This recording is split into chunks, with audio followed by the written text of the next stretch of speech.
Lundi, des patates mardi, des patates mercredi, des patates aussi. Jeudi, des patates vendredi, des patates samedi, des patates aussi. Et le dimanche, les jours sont hier, chez nous on mange des patates au beurre. Leute, herzlich willkommen zu der unfassbar krassen dritten Folge von Lauch und Lockern. Wobei Lauch und Lockern heute nicht so ganz gut passt. Heute ist es nämlich Lauch und nicht Locken, genau. Weil ja, ich leider nicht so wunderschöne Locken habe wie der Raul. Genau, normalerweise sitzt ja gegenüber von mir, wie ihr alle wisst, der wunderbare Raul mit seinen wunderbaren Locken. Aber heute sitzt der wunderbare Raffi mit seinen wunderbaren blonden Flachhaaren. Ja, genau so wie du bist gar nicht besser. Du hast genau die gleichen Flachhaare wie ich. Ja, und ja. Und der Raul hat leider aus verschiedenen Gründen müssen aussetzen heute. Und wir haben gedacht, es darf nicht sein, dass wir da 2 Wochen ohne irgendeine Folge Lauch und Locken raushauen. Darum bin ich heute als Raul-Ersatz. Ich hoffe, ich bin euch auch einigermaßen sympathisch. Und hoffentlich dann die nächste Mal wieder Lauch und Locken, weil sonst, ich kann mir nämlich den eigenen Podcast nicht anhören und das wäre ja eine Verschwendung. Genau.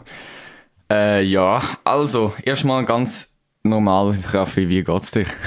Gut, und dir? Also Ja, ich habe ja, meinen Kopf im Zug angeschlagen wieder mal, weil ich so ein hochintelligenter Mensch bin, aber sonst eigentlich ganz gut. Du hast gesagt, du bist schwimmen gewesen. Ich verstehe nicht, wie man das machen kann, aber in dem Fall... Also lass zu. Wenn ich am Schwimmen bin, das ist so eine Faszination. Ich bin im Wasser, ich bewege mich und ich fühle mich einfach so schwerelos. Ich fühle mich, wie wenn ich würde schweben. Du bist so in dem angenehmen Wasser in dem warmen Nass. Also warm, ja. Und dann schwimmst du so deine Bahnen auf und ab und das ist einfach, ich weiss nicht, aber ich fühl's. Ja, der Raffi ist ein sehr leidenschaftlicher Schwimmer. Wir streiten oft, wieso Schwimmen scheiße ist. Ja, und er behauptet, Schwimmen ist geil. Der Raul und ich, wir finden beide Schwimmen eine absolute Dreck, vor allem im kalten Wasser. Ja, im Sommer sind wir nie schwimmen, zu meiner grossen Enttäuschung. Im Sportunterricht, der Raul und ich sind da sehr glücklich gewesen. Der Raffi weniger. Ja, ich freue mich so schön. Wie hat der geheissen? Unser Sportlehrer hat uns halt gesagt, ja, wir gehen heute ins Deli, aber ich freue mich, ja, wir gehen schwimmen, was haben wir gemacht? Nur Speerwurf haben wir gemacht. Und sonst nichts. Das habe ich Ja, mal am Schluss sind wir einmal noch ein bisschen dumm springen. Ja, ein kleines Wasser ja, und einmal Wasserball haben wir gespielt. Aber, ja. Das war geil gewesen, aber das ist geil gewesen, das muss man da das muss man wirklich lassen. Der Raffi hat mir bevor er hier angekommen ist, einen sehr tollen Snap geschickt. Und zwar von wegen, dass er ein hochintelligentes Exemplar aus der Risikogruppe gesehen hat. Und das interessiert mich jetzt, Raffi. Was ist denn abgegangen? Also, am Aarau Bahnhof hat es ja einen Coop und bevor du eigentlich in den Coop gehst, also bevor du in irgendeinen Laden gehst, musst du ja eine Maske anlegen. Und das hochintelligente Exemplar, wo ich etwa 75 würde schätzen, wenn nicht älter, ist so in den Coop reingelaufen. Also zuerst ist er vor dem Coop gestanden, kein Problem. Muss man ja auch nicht unbedingt eine Maske anlegen, es hat nicht so viele Leute gehabt. Und ich glaube, du musst nur Masken anlegen, wenn es eine grosse Menschenmenge ist. Jedenfalls läuft er so in den Coop rein, legt seine Masken einfach nicht an und fühlt sich wie der grösste King, weil er da rumläuft ohne Maske. Ist so jeder am Krumm anschauen, der eine anhat. Also ja, ich habe mir schon gedacht, so... Ja, das ist aber auch das Problem, das ist mir auch mal passiert. Also vor allem am Anfang von der Corona-Krise. Ich glaube, es war sogar im Lockdown gewesen. Haben wirklich so, sind wir jetzt sehr oft, wenn ich mal rausgegangen bin, einkaufen, also sind wir so sehr oft so Seniorengruppen entgegengekommen, die ihre Seniorenreise gemacht haben und das ausgenutzt haben, dass die jungen Leute die geblieben sind, muss ich auch sagen, hey, ja, weißt, eben. Da wollen die alten Leute, dass du Solidarität zeigst, die bleibst und so ein Scheiß. Und dann gehen sie da raus und ja. Nein, es sind wirklich hochintelligente Menschen. Es ist einfach so. Hochintelligente Exemplare von Menschen. Und nachher wenn dann jemand Corona hat und aus ihrem Freundeskreis jemand stirbt, dann ist es wahrscheinlich die böse Regierung da von der Schweiz oder es sind irgendwelche Amerikaner oder Russen gewesen. Ja, oder Chinesen. China Virus. China Virus. China Virus. Die Chinesen sind jetzt der neue Feind von der sogenannten Boomer-Generation. Also. Ja, und die Regierung ist ja jetzt momentan gerade so Batterien von den Tuben am Auswechseln, das wissen wir ja alle. Ja, genau. Das ist die kommen dann wieder mit neuen Batterien und fliegen dann 300 km/h, weil sie ausgewechselt worden sind mit dem neuen Strom. Natürlich, genau. Und wenn man mit kabellosen Kopfhörern lässt, dann wird man Gehirnkrebs bekommen, wegen zu hohem Elektrosmog. Zitat mein Sportlehrer in der Bitz. Das ist wirklich, das denkt meine Mutter auch. Sie hat auch wirklich das Gefühl, so Blutenkopf. Man muss natürlich sagen, es ist schon bedenkenswert. Also ich meine, man Natürlich, hat ja, aber für die nicht wissen, wo das funktioniert, man hat einen Empfängerkopfhörer und der sendet dann das Signal durch den Kopf, in der Mitte durch den anderen Kopfhörer. Das ist natürlich, kann man schon gut meinen, dass es schädlich ist. Ja, aber dazu muss man aber sagen, es hat nie eine Studie gegeben, wo das irgendwie nachgewiesen hat und ganz viele Leute behaupten das einfach. Genau, und ich meine auch, wenn man ja telefonieren tut, dort wird extrem viel Strahlung, oder eben in Anführungszeichen extrem viel Strahlung freigesetzt. Und ich meine, man kann jetzt schon so lange telefonieren und ich frage mich, ob jemals wirklich jemand Gehirnkrebs bekommen hat, weil er zu viel telefoniert hat, muss ich ganz ehrlich sagen. Ich glaube, es ist eher, wir bekommen eher hinkommen, wenn wir bei einer bestimmten Lehrerin im Unterricht ist. Ihren Namen wir jetzt hier nicht erwähnen. Wir dürfen den nicht erwähnen, aber wir wissen alle, wer gemeint ist. Ich glaube, das sagt schon mal gut. Übrigens, bei besagter Lehrerin kann man sehr gut Äpfel essen im Unterricht. Aber man braucht immer eine Nasenlampe zum Döpfel. Genau. Leute, ihr müsst wissen, für die nicht mit uns in der Klasse sind, der Raffi snackt während dem Unterricht immer gerne ein paar Äpfel oder so grusige Müsli. Die sind geil, Alter. Und er nutzt das aus, dass er eine Maske hat. Und dann geht es immer während der Stunde, knackt oder schmatzt plötzlich etwas rechts von mir. Und du schaust über ihn, wie er so die Maske gegen aufschiebt. Und bis von seinem Rücken nimmt sich dann die Schnorren rein und schiebt die Maske wieder. Ja, Mann, wenn ich Hunger habe, dann habe ich halt Hunger, dann muss einfach etwas gegessen werden. An dem Scheiß ist, dass 2 Minuten vor und 10 Minuten Pause war, wo dann 3 Äpfel hätte können essen, aber nein, er wartet jetzt 10 Minuten Pause, bis er wieder im Unterricht ist und snackt dann den Äpfel, Alter. Genau, weißt du, dann habe ich halt noch keinen Hunger gehabt, das ist wie mit den kleinen Kindern, wenn sie auf eine Autofahrt gehen. Frag sie, musst du aufs WC? Dann sagen sie nein, kaum bist du auf der Autobahn, sagen sie, ich muss aufs WC. Und dann regen sich die Eltern immer auf. Ja, vorher habe ich halt nicht müssen. Ich bin halt einfach genau so ein Kind gewesen, muss ich ehrlicherweise zugeben. Ich auch, immer. Nein. Es ist immer so, immer wenn wir nach ins Wallis gefahren sind, nach Grächen, der hat so ein Autozug, der halt zwischen Kandersteg und Lötschberg oder Lötschental oder irgendwie so, keine Ahnung. Nein, Kandersteg und Koppenstein, jetzt habe ich Genau, das Gleiche. Dann hat sie immer am Anfang vom Ding hat sie immer WCs, aber dort wollen wir nie aufs WC gehen, weil dort stehst du immer an, wir wollen immer auf den Zug drauf kommen, mit den Autos, das heisst, du darfst nicht aufs WC gehen, sonst schaffst du es eventuell nicht. Das heisst, dann heisst es immer, ja, unsere gehen wir nach dem Zug. Und dann, wenn wir vom Zug runterfahren, fragen sie immer, musst du aufs WC, weil dort ist dann halt immer noch so eine Haltestelle mit WC, oder? Und dann heisst es immer nein, und die schwören 5 Minuten nachher, wenn du Kurve da runterfährst, musst du immer aufs WC. Es ist aber wirklich so, du kannst dir dann sogar auf Blasen drücken, du musst nicht aufs WC. Ja, aber nachher dann in den Kurven und wenn es dann Genau. So, ja. Oder wenn dann deine Eltern so den Rucksack geben und du musst ihn so anlegen und anschnallen, dann fängt es richtig an. Einfach eigentlich immer genau dann, wenn alle gehen wollen, wenn irgendetwas ansteht, genau dann muss man immer Ja, genau, ey. Das ist echt mühsam. Also, ja, Raffi, erste Diskussion, Cornflakes zuerst oder Milch zuerst? Also, einfache Frage. Das ist eine einfache Frage. Wenn du nicht zuerst Milch rein tust, dann lauf mit dir. Nein, Spass natürlich nicht. Ich habe ihn jetzt gerade so dumm angeschaut. Ich so, was? Spass, Jungs. Ich habe euch natürlich wieder mal hops genommen, ein Späßchen im Gässli gemacht, weil ich so ein lustiges Exemplar bin. Also es kommt natürlich Cornflakes zuerst rein. Die einzige Ausnahme ist, wenn du noch Milch von deinen Genau, und dann nachfüllen tust. Genau. Das ist die einzige Aufnahme. Genau. Aber Jungs, wenn ich das noch einmal gesehen, dass jemand zuerst Milch rein tut, ich nehm die Schüssel und schmeiß ihn direkt in die Fresse. Alter. Nein, Alter, das machst du Schläg deine Milch und fang von vorne an. Ich schwöre, Alter. Vor allem, weißt du, ich habe das mal ausprobiert und es schmeckt wirklich weniger geil. Leute können jetzt sagen, Placebo-Effekt, aber es ist einfach so. Es ist wohl eher eine selbsterfüllende Prophezeiung als ein Placebo-Effekt, um mit unseren PSP-Kenntnissen doch ein bisschen rumzuflexen. Genau, ja.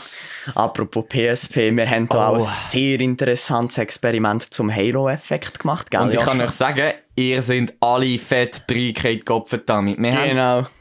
Erstmal ein ehrenhaftes Dankeschön an alle, die das Experiment ausgefüllt haben, die Umfrage, ich mache jetzt da bewusst so schön so Anführungs-Schlusszeichen, weil eigentlich ist es nämlich keine Umfrage, sondern ein psychologisches Experiment. Nämlich geht es um den Halo-Effekt. Sehr interessanter Effekt, es geht dort halt so darum, um the first views und der erste Eindruck. Soll ich euch mal die Definition aus den Grundlagen der Psychologie vom, weiss nicht mehr, wie er geheißen hat, vorlesen, Freunde? Kannst du machen, ich hätte es jetzt auch gerade parat, aber also gut. Jetzt müssen wir zulassen, Jungs, das ist lebensbildend. Halo oder Hofeffekt. Die Tendenzen vom Beurteilen einer bestimmten Person im Hinblick auf mehrere Charakterzügen ähnlich zu beurteilen. Okay, nein, gut, keine Lust. Das langt. Genau, das wollt ihr euch alles nicht anlassen. Wir möchten das, wir verdeutschen das einmal so ein bisschen. Und zwar geht es darum, dass wir, genau. Nein, also in unserem Experiment war es so gewesen, wir haben euch Lehren gegeben mit jeweils, glaube ich, 7 Adjektiven. Genau, ja. Es sind insgesamt 4 Stück gewesen, wobei dort nur 2 von Relevanz waren, und zwar der erste und der allerletzte. Genau. Und die beiden Lehren, der erste und der allerletzte, haben eigentlich genau die gleichen Adjektive gehabt, bis auf das erste Adjektiv. Und zwar die erste, Frau Sommer hat sie geheißen, die erste Lehrerin. Genau. Ihr erstes Adjektiv war warm gewesen. Und vom letzten Lehrer, der Herr Schmidt, sein Adjektiv war kalt gewesen. Und im Experiment geht es darum, dass man dann quasi die Sympathie und auch viele andere Eigenschaften vom Lehrer nur anhand von dem ersten Adjektiv beurteilt. Das hat so etwas mit zu tun, so, ich kenne das sicher die Primar, wenn der Lehrer die erste Stunde richtig chillig und nett ist, habe ich ihn sofort gern. Ja. Da habe ich auch... Kannst du das Mikrofon umstellen, oder was? Nein, ich kann... Nein, es ist... Achtung, hab's fest. Da. So ist gut. So kleine mechanische Verbesserung vorgenommen worden. Und das ist wirklich interessant gewesen, weil die meisten von euch haben wirklich den kalte Lehre, in Anführungszeichen, sehr, sehr anders oder weniger sympathisch bewertet als der warme Lehrer, obwohl die anderen Adjektive genau die gleichen waren. Genau, aber es hat mich immer noch gedacht, es haben immer noch erstaunlich viele kalte Lehrer auch nicht irgendwie unsympathisch gefunden. Ja, das ist so, ja. Es haben ja... Ich glaube, man hätte ja können wählen zwischen unsympathisch... Nein, es ist von 1 extrem unsympathisch bis zu 7 extrem sympathisch gegangen. Genau. Und in der Mitte bei 4 war neutral gewesen. Und die meisten Leute haben tatsächlich den kalten Lehrer als neutral eingeschätzt, was uns überrascht hat. Wir haben erwartet, dass es als unsympathisch oder als eher unsympathisch oder so etwas gilt, aber nein, er ist tatsächlich der grösste Teil bei neutral gewesen. Ja, also eben, ich meine, es war ja auch fast ausgeglichen gewesen, aber im warmen Lehrer, es ist etwa 10:9 gestanden bei neutral. Genau, also es ist wirklich, aber trotzdem kann man im Großen und Ganzen sagen, also ihr habt den kalten Lehrer generell als unsympathischer bewertet, weil er hat nämlich eine weitere Spannweite gehabt. Ich glaube, seine Spannweite ist von sogar unsympathisch oder extrem unsympathisch bis eher sympathisch gegangen. Und die von der warmen Lehrerin ist von extrem sympathisch bis neutral gegangen. Also die hat eine kleinere Spannweite gehabt, also die haben generell den warmen Lehrer als sympathisch eingeschätzt.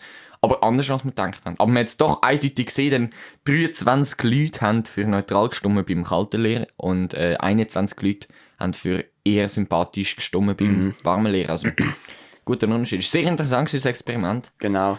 Hat uns aber auch viel Arbeit und Leid gebracht, dass nachher... Gestern Nacht, hey, ich glaube, ich war bei meinem Leben noch nie so lange in der Schule gewesen, hey. Ja, Mann. Es war schon dunkel gewesen, wo wir endlich dann haben können gehen. Oh Gott, das ist schon am 4.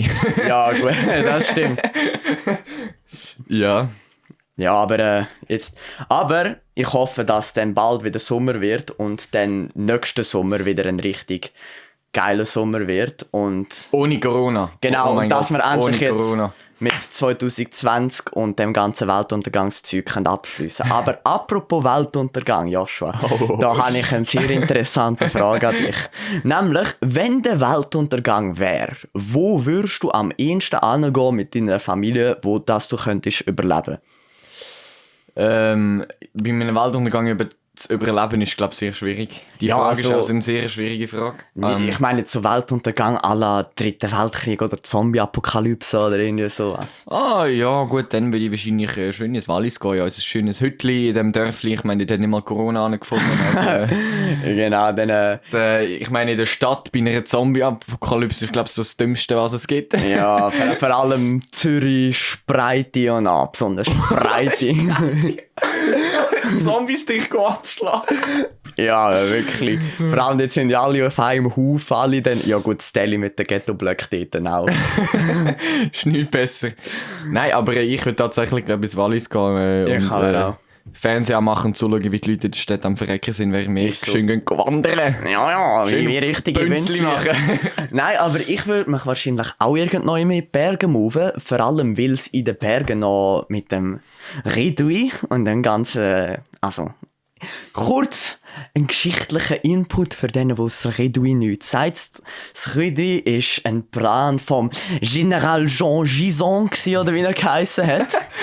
Das war der General von der Schweiz im Zweiten Weltkrieg und sorry auch schon, dass ich jetzt da strebern muss, aber das muss einfach erklärt werden. Alles gut, das ist sehr interessant. Hau raus. Genau, und der hat halt im Fall, wenn die Schweiz angegriffen wird werden, hat er gesagt, wir geben es mit Land auf, ziehen unsere Berge in Bunkerstellungen zurück. Das ist auch der Grund, wieso es im Moment in der Schweiz für 120% der Bevölkerung Bunker hat. Und genau darum würde ich mich irgendwann in die Berge zurückziehen, in einem Bunker von dort und einfach dort mein Leben chillen. Ich meine, du hast einen ganzen Bunker für dich alleine. Dort drinnen sind zum Teil noch so Artilleriekanonen.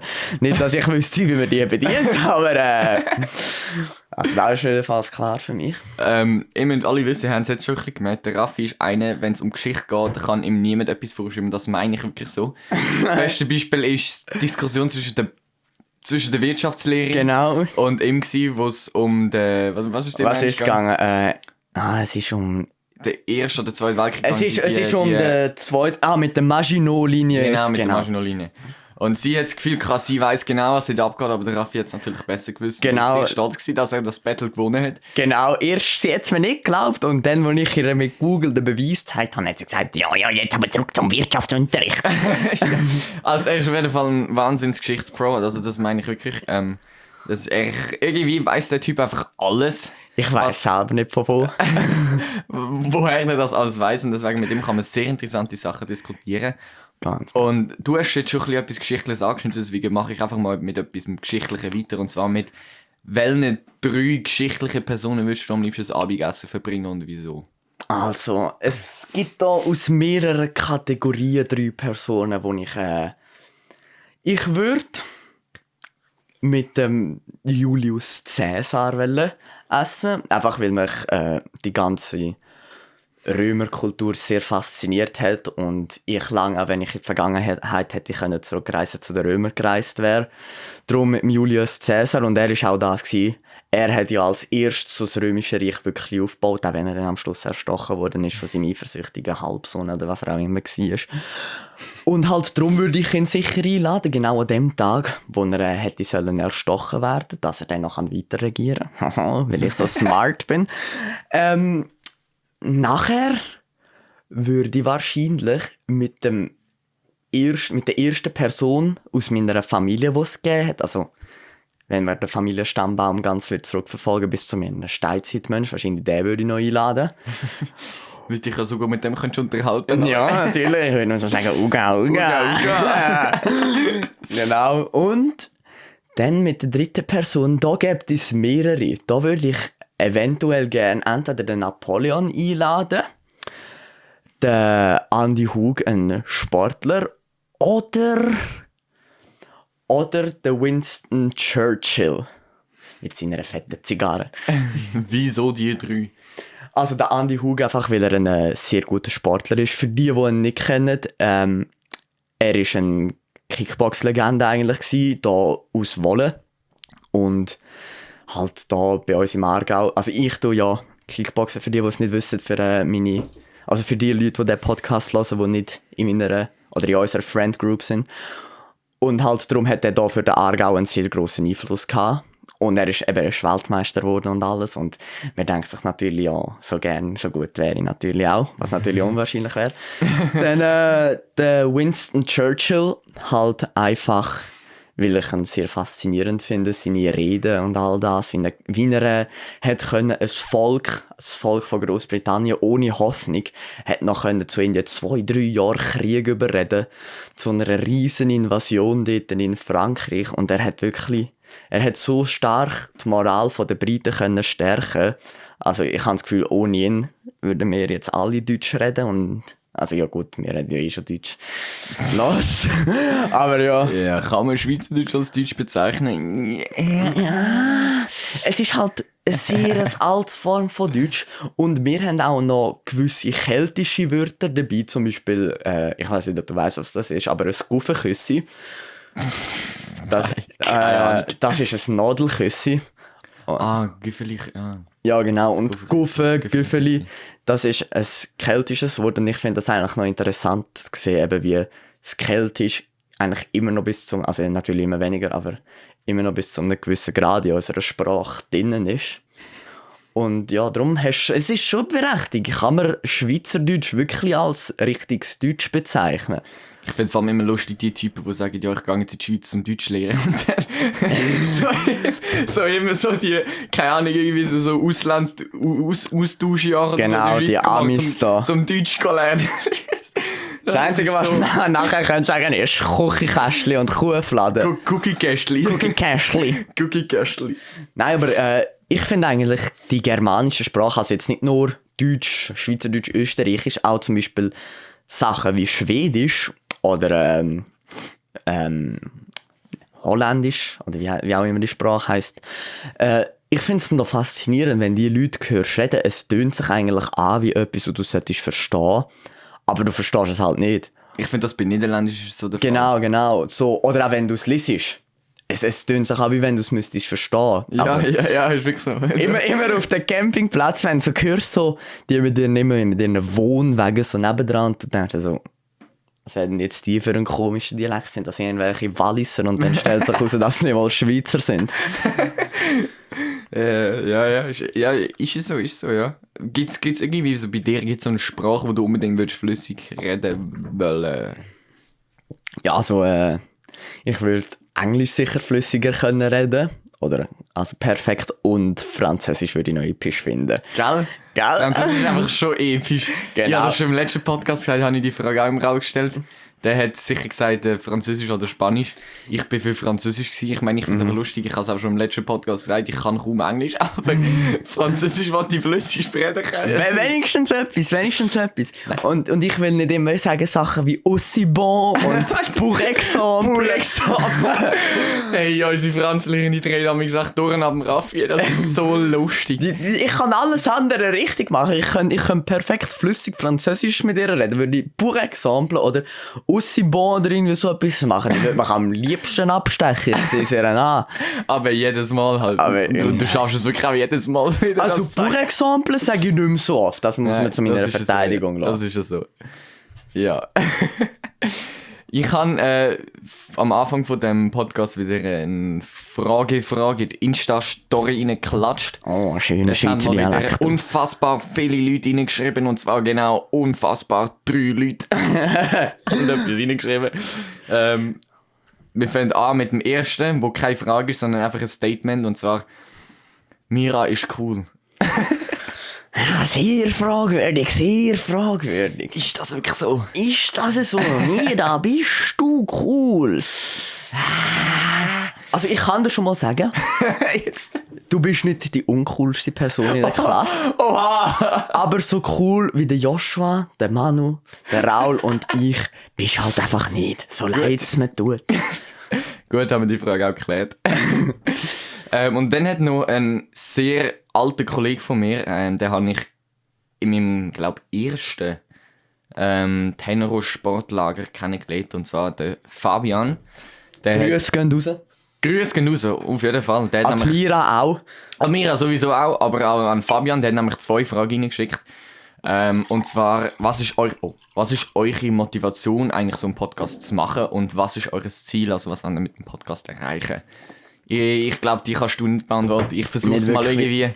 irgendwie. Der Raul soll es aber in den Kommentaren schreiben, muss noch an Raul gesagt werden. Genau. Also, unsere Motivation mit dem Podcast, ist einfach, wir haben einfach Bock drauf gehabt. Wir haben einfach irgendwie gemerkt, ja, Podcast ist momentan fett am Hypen. Irgendwie jeder Möck fährt jetzt irgendwie einen Podcast an. Alle YouTuber haben fast einen Podcast. Schwer.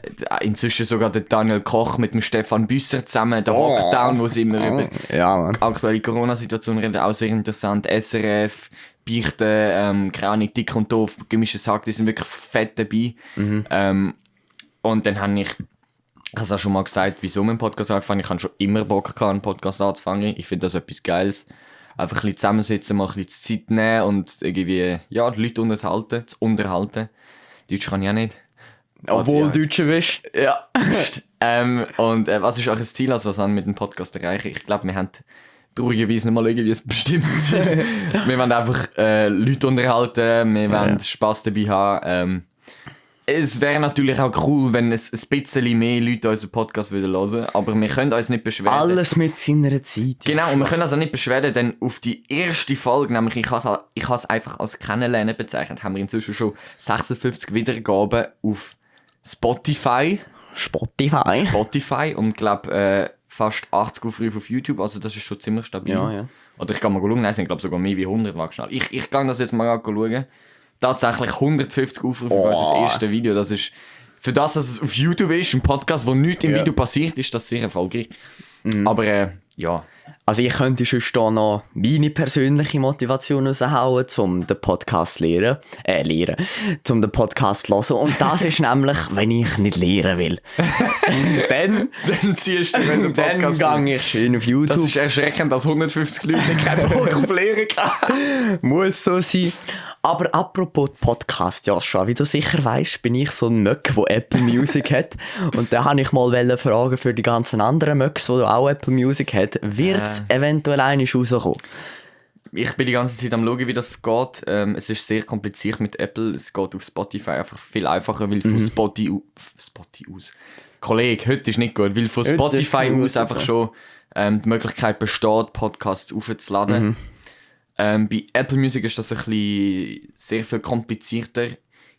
Ich bräuchte einen Link von meinem Host, wo ich dort, also von meiner Hostseite, wo ich Apple Music machen kann. Also die Möglichkeit gibt es. Ich muss mich einfach noch mehr informieren, wie ich das wirklich mache.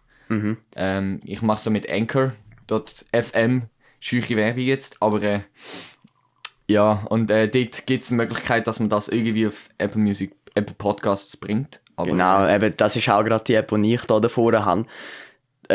Also die unter euch ein iPhone haben, ich weiss nicht, Android das auch hat, aber Apple hat ja seine eigene Podcast-App. Das Ding ist einfach, ich habe die wahrscheinlich noch nie benutzt. Und ich habe das Gefühl, die meisten Leute wissen nicht mal, dass es eine Podcast-App gibt. Darum wäre es natürlich schon... Das wäre Apple Podcast, heisst die. Eben genau. Und dann fragt man sich halt, lohnt es sich überhaupt, sich die Mühe zu machen und das ganze Zeug dort aufzuladen? Ja, es machen schon, also es lassen glaube ich schon erstaunlich viele Leute.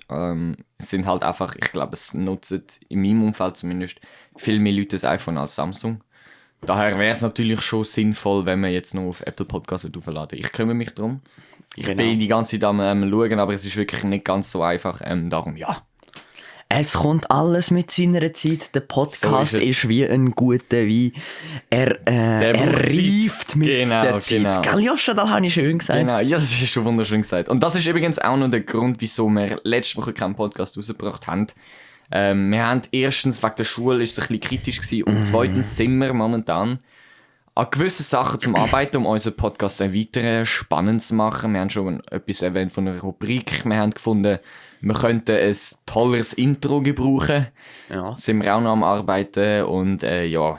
Aber ich denke, das mit dem Intro, so ein fetzigen, um ein Wort von meiner Mutter zu brauchen, so einen fetzigen Intro-Beat zu machen, denke ich mal, da haben wir ja unseren Joshua. Das ist nicht das Problem, Genau, das wäre Ihnen das Problem, wenn ich den Podcast nicht mache. Gell, Joshua? Ja, Raffi, er ist eine absolute Legende in Geschichten, aber eine absolute Nicht-Legende in Musik. Das ist einfach brutal. Aber man muss noch sagen, besagte Musiklehrerin hat auch immer mich getragen, weil sie genau gewusst hat, dass ich es nicht weiss. Und am Schluss hat sie die ganze Klasse zusammengeschissen. Hat sie gesagt, hey, ich bin so eine schlechte Klasse, so lehren denn nie da die. Was auch immer das war, ist die Notenbestimmung, der Bassschlüssel und alles. Ja, man muss auch dazu sagen, das finde ich auch bis heute an unserem Lehrplan sehr speziell. Wir lernen in Musik, also für die, die es immer noch nicht wissen, ich bin sehr leidenschaftlicher Musiker. Und auch sehr begabter. Das sagt jetzt jemand, der keine Ahnung hat von Musik. Aber gut. Das haben die meisten, Nein, also ich finde es sehr schade. Ich verstehe das nicht. In der Schule wird uns eigentlich nichts als Singen und Theorie unterrichtet. Und Musik ist so viel mehr wie das. Und ich verstehe nicht, wieso das nicht möglich ist. Ja. Einfach das zu machen, was wichtig ist. Ich sage jetzt nicht, dass Lied analysieren wichtig ist, aber amigs mal so Lied mit einem tiefen Text anzuschauen und das mal so ein bisschen zu analysieren, ist sicher spannender als einfach irgendwelche Noten nur im Linien aufzuzeichnen. Und auch selber Musik machen hätte ich sehr cool gefunden. Zum Beispiel, das haben wir bei unserer Musiklehrerin nie gemacht, aber wir haben ja eigentlich so eine Aushilfsmusiklehrerin gehabt. Dort habe ich übrigens mehr gelernt für Musik, wie ich in dem ganzen Jahr schon. Ja. Und bei der, also die ist nur einmal gekommen und die wäre halt das zweite Mal dann noch gekommen, irgendwann, ich glaube im März oder so. Dann hat aber leider schon der Lockdown angefangen und darum ist leider nichts geworden mit Musik selber produzieren. Ich glaube, ich hätte dann mich als Schlagzeug gesetzt und da der Joshua in Schattentrommel. Ja. Grund und Boden reingekämmert. Nein, also ich finde das auch. Wir haben auch in den Beds haben wir das ein bisschen cooler gemacht, haben wir wirklich auch Instrumente durchgenommen. Der hat sehr viele Instrumente im Zimmer gehabt und dann haben wir das ausprobieren und alles. Ja. Also, und Musikquiz haben wir gemacht, das finde ich richtig geil, Alter. Wenn du so Lieder abspielen lässt in Klasse, dann musst du noch sagen, von wem es ist, das gibt einen Punkt. Und dann noch, wie das Lied heisst, das gibt den zweiten Punkt und das ist richtig geil gewesen. Und nichts von dem haben wir gemacht. Nichts. Ja, also wir hätten eine relativ coole Abschlussarbeit bei uns in Musik in den Bets gehabt. Und das war ein eigenes Lied schreiben mit sogar Melodie. Das Ding ist einfach, weil ich keine Noten lesen kann und kein eigenes Instrument spielen kann, ist das nicht so gut rausgekommen. Und der Text hat davon gehandelt, von einem Typ, der Pilzli gegessen hat. Und nachher ist er seine Frau suchen. Und ja, hat sie dann auch gefunden. Apropos Frau suchen, hey, ich bin so gestorben. Ich weiss nicht mehr genau, ob es da Adi Totoro war oder der Setting von Easy Magazine. Einer von diesen Dudes hat auf jeden Fall im Fundbüro angerufen. Und hat ihn gefragt, ob man seine Freundin dann abgeht. Er hätte seine Freundin verloren, er will sie nicht mehr finden, ob sie im Fundbüro die Freundin abgeht. Oh, oder hast du die Folge gesehen von Easy Sedi oder wie er da auch immer heisst, wo er das Schweizer Militär hops nimmt? Oh, das war so bitter gewesen, hey. Ja, die haben so richtig leid genommen. Interne Wachpläne oder so etwas hat er dort bekommen über das Telefon. Ja. Nur über das Telefon muss man da dabei sagen. Das ist Schweizer Militär. Ja, genau, Schweizer Militär, wo nicht mal an einer Parade kann gut marschieren. Nach dem 5 haben wir keine Kampfflüger mehr und wir müssen Frankreich fragen, ob sie für uns das Flugzeug abfangen können. Aber ey, beste Armee von der Welt, Zitat Ueli Maurer 2013. Ja. Aber jetzt machen wir uns noch schön über das Militär lustig. Wenn wir dann selber drin sind, hören wir Sachen dann schon auf. Ja, besonders ich und da Panzergrenadier machen. Ich bin kein Mensch, ich bin kein Tier, ich bin ein Panzergrenadier. Ja, genau. Ich so sehe dann so den Joshua, wie er schön... als Sanitäter hinten auf der Liege drauf pennt, während der Raffi aus dem Wald rausgrabt und voll mit Schlamm und noch ein Frosch aus den Schnorren rausspuckt, weil er aus Versehen verschluckt hat. Genau, weil ich dort 3 Tage bei minus 30 Grad jetzt oben in der Alpensaison nicht gepennt habe. Nein, also... Aber... Ich will es trotzdem machen, einfach weil ich so ein komischer Spasti bin. Dumme Sieg. Ja, aber wirklich. Ja, apropos Mist, beziehungsweise Schlamm und so ein Scheiß. Was ist dein grösster, das ist die schlechteste Überleitung zu dieser Frage, die es jemals gegeben hat, aber was ist der grösste Mist, den du jemals gebaut hast? Also eine smoothie Überleitung. Also, das ist interessant, Jungs. Das ist sogar erst kürzlich passiert. Und zwar, ich bin mit meinen Kollegen Grüße gehen raus an die. Die es betrifft, und falls sie den Podcast hören, die wissen, wenn sie gemeint ist. Und zwar, wir sind bei einem Kollegen daheim und der hat halt eine Wohnung. Und ich wohne in einem Haus, darum schliesse ich, wenn ich auch wenn ich... Also, ich muss den ganzen Kontext sagen. Ich bin bei ihm gsi, mit ein paar Kollegen, und wir haben halt Pizza bestellt. Die Pizza ist gekommen. Wir sind ich habe die reingenommen, weil ich der war, der am wenigsten angetrunken war. Wir haben die halt genommen und ich habe hinter mir die Türen abgeschlossen, weil das mir meine Mutter so, Grüße gehen raus, meine Mutter so eingebrannt hat, dass ich immer hinter mir die Türen abschliessen und den Schlüssel stecken lassen habe. Habe ich das halt gemacht.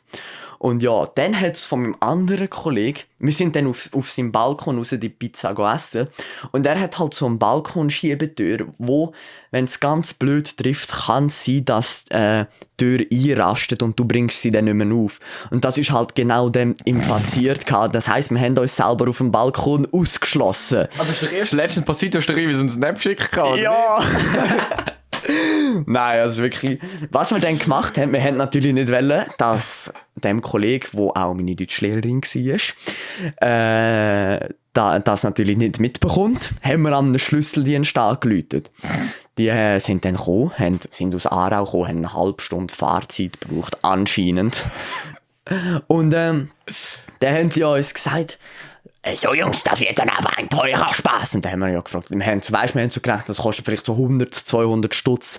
Wo er gesagt hat, teurer Spaß. Dann hat er gesagt, ja, das kostet 1500 Stutz. What the fuck, Hure, zum Türen aufmachen. Und dann haben wir eigentlich gesagt, ja, wir können nichts machen. Jetzt müssen wir es halt machen. Aber dann war glücklicherweise von uns noch niemand 18 gewesen.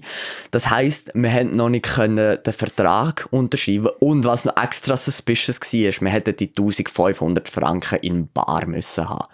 Das war so hart ein Betrüger, Alter. Ja, eben. Dann haben wir uns auch gedacht, wieso sollte irgendjemand, der nicht irgendwie ein Dealer ist oder so, 1500 Franken einfach so im Bar bei sich rumliegen lassen. Dann haben wir gesagt, nein. Also dann ist auch die Mutter von meinem Kollegen heimgekommen und dann haben wir gesagt, nein. Das kann nicht sein. Dann habe ich auch meinen Eltern angerufen und dann, die haben den Ehrenkapo, für eines Mal sind es Ehrenfall gewesen, haben sie angerufen und sie haben dann über haben sie einen echten Schlüsseldienst, einen seriösen Schlüsseldienst herausfinden, der dort am 10 noch offen hat. Und dann ist halt der vorbeigekommen und was der dann machen konnte, ist, er hat einfach den Schlüssel rausdrücken mit irgendeinem so Werkzeug und das hat am Schluss in die 100 Stutz gekostet und das ist bis heute noch keine Rechnung. Also kann ich mir sogar gut vorstellen, dass er einfach gedacht hat, ja, die sind jung, da drücken wir jetzt keine Rechnung rein. Aber eben, was ist mit dem anderen Schlüsseldienst passiert? Den haben wir dann weggeschickt, die sind natürlich voll ausgerastet und so. Haben uns noch gesagt, sie schicken uns noch eine Rechnung für 160 Franken Fahrkosten aus Aarau. Genau. Obwohl sie vorher noch gesagt haben, sie können keine Rechnungen schicken, sie können alles nur im Bargeld machen. Habe ich ihnen auch dann gesagt, ob sie da nicht irgendetwas Illegales machen, weil es ist auch auf der Webseite nie gestanden. Und dann sind sie natürlich ganz schnell ruhig geworden, haben sie sich verpisst gehabt. Und ja, also... Das ist ja hart krass. Also, ich schaue immer, ich weiss nicht, es gibt ja so Sendungen auf RTL und so, wo wirklich dann so Reporter und so das ganze Haus mit Kameras tun und Mikrofon und statt und dann tun sie so... ich glaube, ich weiss, genau was du so meinst. Schlüsseldienste und so testen. Und in Deutschland ist das ja richtig extrem, wo du genau so etwas hast. Ich hätte aber nie gedacht, dass es so etwas in der Schweiz gibt. Ja, also nicht zum rassistisch sein, aber es sind auch 2 Deutsche gewesen. Und eben, die haben hier eine halbe Stunde von irgendjemandem gekommen, haben gesagt, sie kommen von Aarau. Und dann, als ich daheim war, hat mein Vater mal geschaut. Also mein Kollege hat halt es war im Buchs, Schlüsseldienst, der Buchs. Und dann ist halt der als erstes gekommen. Und dann hat halt mein Vater den auch eingegeben, hat aber eingegeben, den Schlüsseldienst Baden. Und dann ist der natürlich auch zufälligerweise gerade zuerst gekommen. Ja. Also... Sind es einfach eine Firma, die sehr viel Geld zahlen tut, dass sie, egal was man reingeht, immer zuerst kommt. Ja. Und dann, aber weißt du... Krass, Alter, ich hätte da voll Spass gehabt, mit denen so richtig zu diskutieren. Ja, nein, eben, aber ich meine, wenn du angetrunken bist, ist das etwas anderes. Aber und vor allem, wir haben auch vor allem gesehen, die 1500 Stutz. Ich meine, das ist für uns, weisst du, wie viel? Das ist, hey Kollege, das ist... What the fuck? Das ist auch, weißt du, vor allem sie haben noch gesagt, dass das noch regelmäßig passiert. Und dann muss man sich auch denken, dass das schon nicht aufgeht, wenn das so regelmäßig passiert. Für gewisse Leute ist das fast ein halber Monatslohn. Und wenn das so regelmäßig passiert, können sie doch nicht den Leuten einen halben Monatslohn verlangen, um einen Schlüssel rauszudrücken. Also ich glaube, gibt's nicht sogar so Schlüsseldienste, die eigentlich gratis sind? Also, like, Ich glaube, mit der Versicherung müsstest du natürlich eine haben, aber... also ich weiss, dass es ist nicht das Gleiche, aber es gibt von TC so etwas, es gibt auch immer wieder so Leute, die ihre Autoschlüssel im Auto liegen, Autos zumachen und Autos dann von selber sich verschliessen. Und dann kommen sie natürlich nicht mehr rein, weil sie Schlüssel nicht mehr haben. Und für solche Fälle gibt es vom TC, es gibt's einfach, die kommen einfach, machen die schnell das Auto dann wieder gratis auf und so. Ja, eben. Also, Es ist halt etwas, was so regelmäßig passiert, wenn das jedes Mal 1500 Stutz wird kosten. aber es ist halt... ja, sorry. Weißt, es ist nicht hoch gewesen, du hättest wahrscheinlich runtergumpen, wenn es unbedingt gewesen wäre. Und dann habe ich das Gefühl, wenn das so regelmäßig würde passieren und das eben 1500 Stutz würde kosten, dann würden viel mehr Leute würden das eben riskieren, runtergumpen und ihre scheiß Türen selber eintreten oder irgendwie kaputt machen. Weil das wahrscheinlich billiger kommt, eine Tür aufzuhebeln oder einzutreten wie eine... Also ich meine, für 1500 Schuss kannst du eine scheiß neue Tür reinbauen. Eben, genau. Dann, ja. Also. Das ist krass, hey, krass. Noch spannende Story sogar. Ja, aber wo wir dann gesehen haben, wie er reingekommen ist, wo wir gesehen haben, in den Schlüssel, dort haben wir schon gedacht, ja, geil. Keine 1500 Stutz zahlen.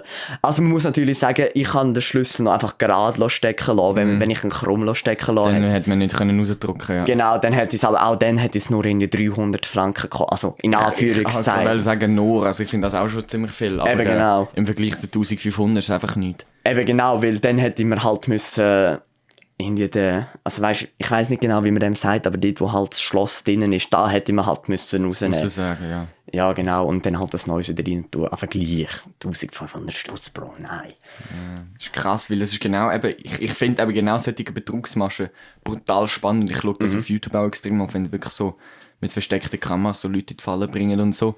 Und dort hat es da wirklich, es ist genau die gleiche Masche gewesen. Das erste Mal hat es brutal viel Geld für die Anfangskosten gegeben. Sie sind nie pünktlich gekommen, immer viel zu lang gehabt. Ja. Dann haben sie immer extrem viel Geld für die Anfangskosten gezahlt. Dann hat es sehr viel Geld für Spezialwerkszeug gezahlt. Dann sehr viel Geld für die Zeit, wo sie tätig waren. Also die hat sich zum Teil einen Stundenlohn von mehreren 1000 Franken gegeben. Also, weißt du, so. Und dann hat es noch nochmal irgendwie Geld drauf gegeben für irgendwie, keine Ahnung, für die Zeit, weil es so spät am Abend ist oder so. Also Ja, genau. Mögliche. Genau, da haben sie auch gesagt, der Preis wird dann nochmal verdoppelt, weil es Piquet-Dienst ist. Ja.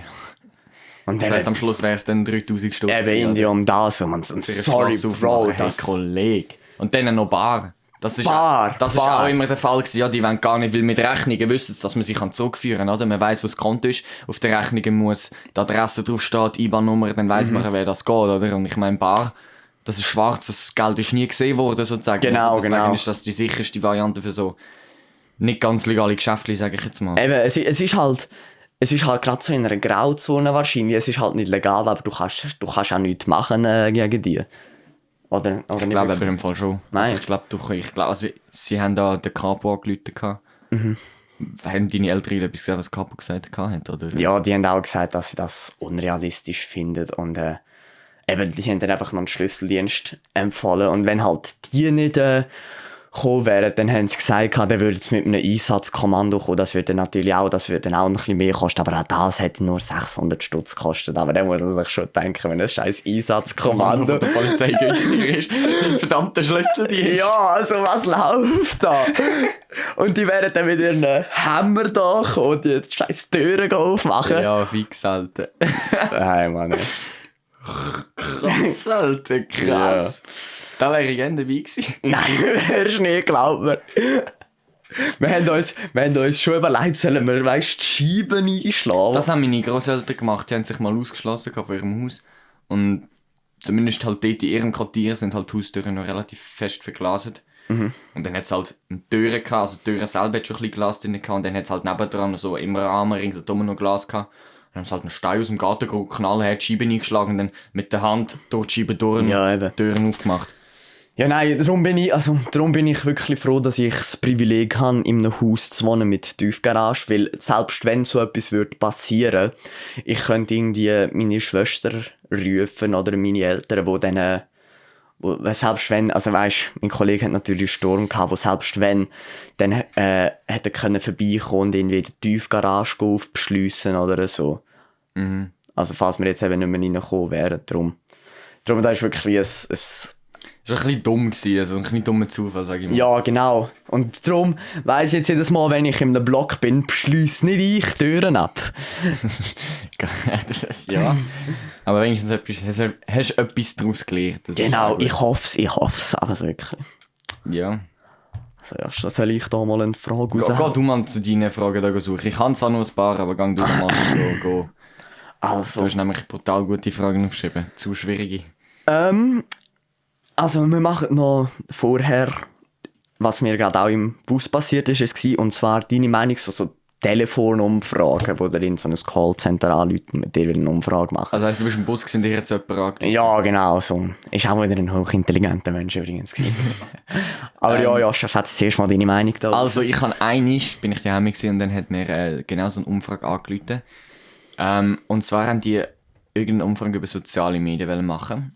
Und es ist ein so netter Mann an dem Telefon gewesen, ein älterer Herr, ich denke mal so 50, 60 rum. Der hat wahrscheinlich keinen Job mehr gefunden, weil er Ü50 ist. Weiss ich nicht, kann gut sein. Auf jeden Fall hat er so eine ruhige Stimme gehabt, dass so gut erklärt, um was es in dieser Umfrage geht und ob ich dann Lust hätte, dort umzufragen. Ich habe das halt abgelehnt, weil ich halt mega verunsichert bin, weil meine Eltern da alles, was irgendwie machen, ist gut.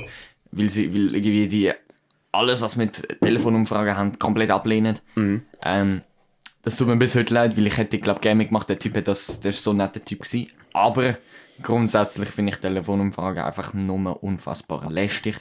Und vor allem auch irgendwie eine komplette Frechheit. Also die Leute deren sich wirklich schon aufs Mobiltelefon an, aufs Handy, wo ich finde, hey Kollege, geht's eigentlich noch? Ja, vor allem, wie hast du meine Nummer einfach so bekommen?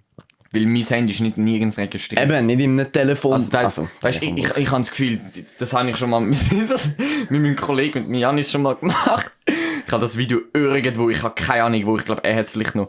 Aber wir haben einfach mal Telefon gemacht, Tastatur und dann 062 891 und dann hinten irgendwelche 4 Ziffern eingegeben und auf grünen Knopf gedrückt. Und dann ist irgend so ein Inder angegangen. Ja. Wir sind gestorben. Und ich habe irgendwie das Gefühl, genau das Gleiche machen die Huren Telefonumfragen auch, Alter. So, like, weil Handynummer, hey Kollege, meine scheiß Handynummer ist fucking nirgends registriert. Wie kommen die an mein Handy? Ist so.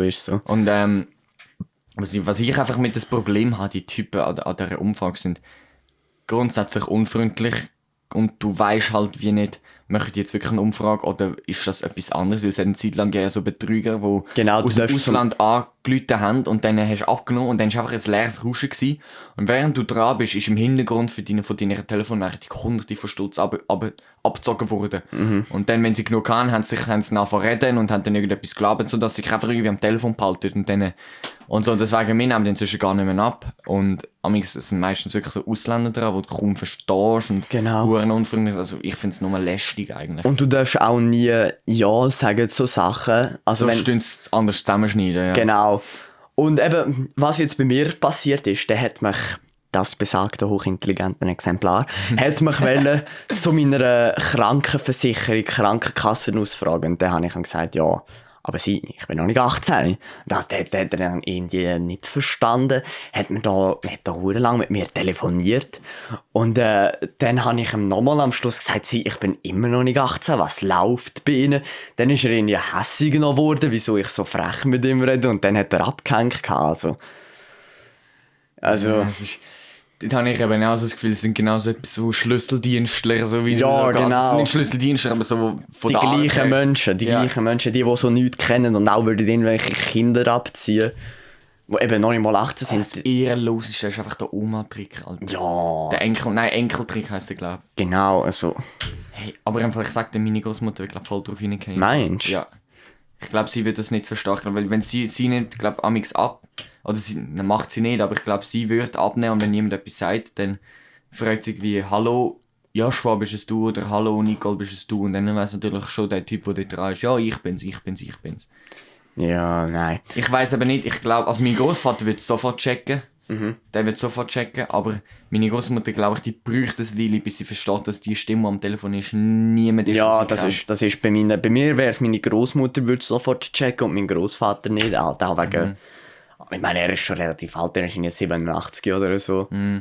Und darum, ich habe sogar das Gefühl, mein Großvater, also er kann es natürlich nicht mehr so gut mit E-Mail umgehen, aber ich habe zum Beispiel auch das Gefühl, er könnte zum Beispiel auch noch so, weißt, auf die nigerianischen Prinzen reingehen, wo der eures Vermögen, wo der so sagt, ja, ich brauche von dir 2500 Franken, um meinen Bankaccount wieder aufzufrieren und dann gebe ich dir die Hälfte von meinem Vermögen ab, wo in die 20 Millionen beträgt oder so. Von dem habe ich jetzt persönlich noch nie etwas gehört, aber... Nein, das ist... Oder das gibt es auch so, zum Beispiel so junge Frauen, also es werden jedenfalls Bilder von jungen Frauen verwendet und die kommen halt aus dem Ausland, zum Beispiel wenn du in Deutschland bist, kommen sie zum Beispiel aus Polen oder aus Ungarn, halt so aus den Nachbarländern. Und die sagen dann zum Beispiel, ja eben, die reden halt dann, die schreiben mit denen, meistens älteren Herren. Und dann sagen sie, ja, ich würde dich so gerne mal sehen. Und die Leute, die sind dann natürlich schon komplett denen am Finger, also haben schon komplett um den Finger gewickelt und dann sagen sie, ja, ich brauche jetzt mal da, weißt, Geld für ein Flugticket, könntest du mir das kaufen? Und dann gehen die natürlich an den Flughafen, kaufen noch irgendwelche Rosen und die merken einfach, von dem Flug kommt nie die Frau an. Und dann checken sie es, dann haben sie vielleicht zum Teil irgendwelche 1000 Stutz für einen First-Class-Flug ausgeben. Oder Flug. Und dann kommt einfach nie jemand. Es ist verdammt schlimm, wenn so Leute so die Gutmütigkeit von allen Arten von Menschen ausnutzen und sich das zu Nutzen machen. Ich finde das, oder auch Notsituationen von Menschen ausnutzen. Ja, eben. Und nur um sich ein paar hundert, es geht jetzt zum Teil nur um ein paar hundert, also eben in Anführungszeichen nur ein paar hundert Franken, die dir zum Teil das Leben von ganzen Leuten kaputt machen. Ich meine, zum Beispiel da, ich denke mal, die meisten von euch haben, ja gut, doch, Loredana ist eine öffentliche Person, also darf man ihren Namen sicher sagen, haben sicher von euch den Vorfall gehört mit der Loredana und der Petra Z, wo sie und ihre Brüderin ihre da, was sind es, 700'000 Schweizer Franken abgezogen haben. Die Frau hätte sich fast umgebracht und alles. Und am Schluss eben hat dann die Loredana zwar irgendwie 400'000 Stutz zurückgegeben, aber gleich, das ist doch nicht genug dafür, dass... Die hätte das Doppelte müssen zurückgeben. Einfach eben genau, ich meine, die Frau hätte sich fast umgebracht, sie hat ihren Mann verloren in dieser Zeit. Ich verstehe halt auch nicht genau, wie das passiert ist, vielleicht weißt du darüber mehr. Also eben irgendwie... Ihre Brüder und sie, die haben sich halt als Anwälte ausgegeben und ich weiss nicht genau warum, aber halt, die haben gesagt, ja, ihr müsst uns da Geld überweisen, weil euch das Geld ist in Gefahr. Halt ähnlich wie der Polizeitrick funktioniert. Was sagst du, ich meine? Der von Amerika zum Beispiel. Genau. Das Video, ja. Und eben, das hat halt extrem gut funktioniert und auch lang. Und das Grusigste finde ich dann eigentlich noch, wie sich die Loredana ihren Songtexten als Gangster gerühmt hat und wie reich sie ist. So, Bruder, du bist reich auf Petras Nacken geworden, wo sich da fast umgebracht hat, die Depressionen bekommen hat. Und sorry, aber meiner Meinung nach kannst du dich für so etwas nicht meinen. Es gibt eine gewisse Gangster-Ehre, sag ich mal, weil wenn du zum Beispiel einen Geldtransporter überfallst, dann kommt es so wie niemand zu Schaden, weil das ganze Geld versichert ist. Aber eben, wenn du so etwas machst, dann sorry, dann bist du einfach ein Arschloch und nicht ein Gangster. Wieso macht sie das? Sie ist doch so eigentlich famous, sie verdient doch schon genug. Also es ist vor ihrer Karriere gewesen, muss man sagen. Aber eben, sie hat sich mit diesen 700'000 Franken das alles können aufbauen. Ja, darum habe ich eben ein bisschen das Problem, wenn sie so sagen, wie geht ihre Line, Baby, du glaubst mir nicht, wie reich ich bin, oder irgendwas. Und dann, ja, Bro, nein, einfach nicht, bitte nicht, lass das. Das ist krass. Und trotzdem wird sie so gefeiert von Ja. den Leuten.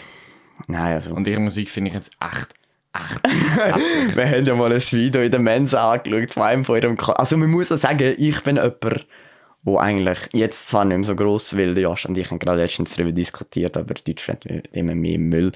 Aber ja, wir haben gerade letztens ein Live... Also nein, nicht letztens, aber wir haben mal ein Live-Konzert von ihr angeschaut. Was sie dort macht, sie lässt ihr ein Playback laufen. Ablaufen und steht vorne an der Bühne, macht irgendwelche dummen Bewegungen. Ja! Und die Leute zahlen dafür irgendwie 100 Stutz für irgendwelche Tickets. Kollege, was ist das? So, das könnte ich auch. Ich könnte jetzt hier das Mikrofon nehmen, Autotunen. Genau, und, in welche billigen Riemen reinfetzen. Oder noch besser, wie der Mero, wo irgendwelche Selbstriemen macht.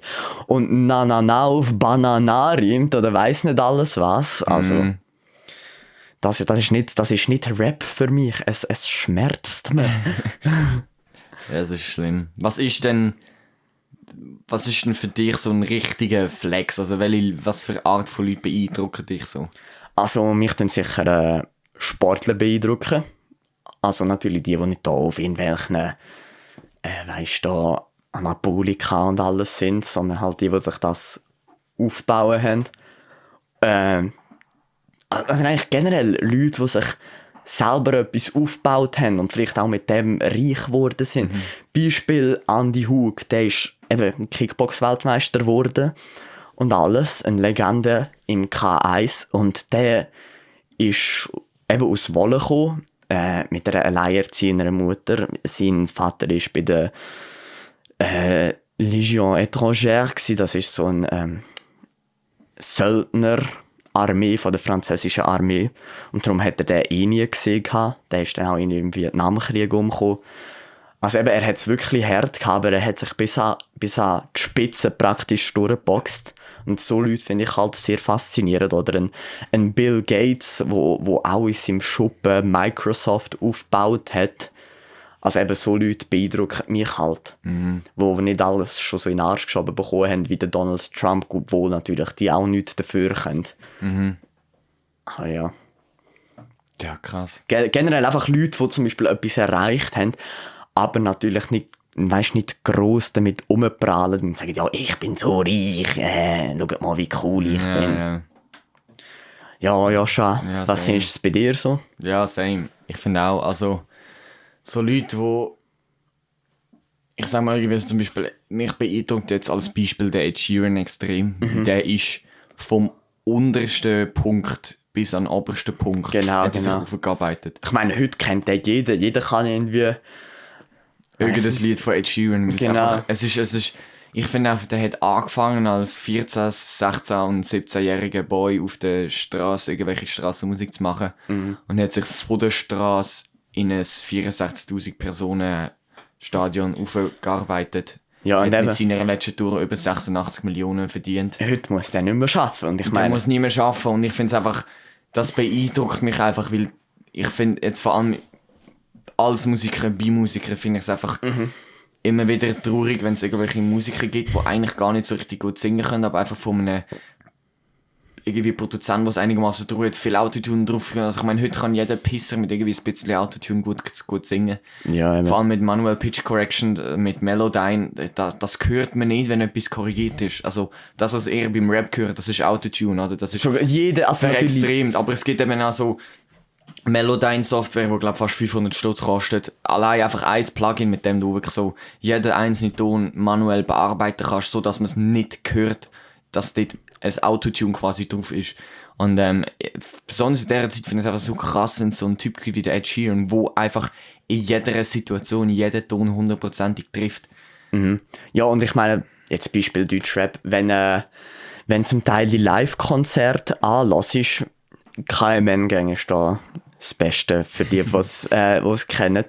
Die benutzen jeder von ihren Songs so viel Autotune und wenn ihr schon mal euch eine Live-Aufnahme von einem Autotune angelassen habt, wie das an einem Konzert tönt, sorry, aber das kannst du dir nicht gönnen. Das gleiche bei Kapi, der hat immerhin noch 2, 3 Songs drin, wo er nicht so den kompletten Autotune-Zerfick drin hat.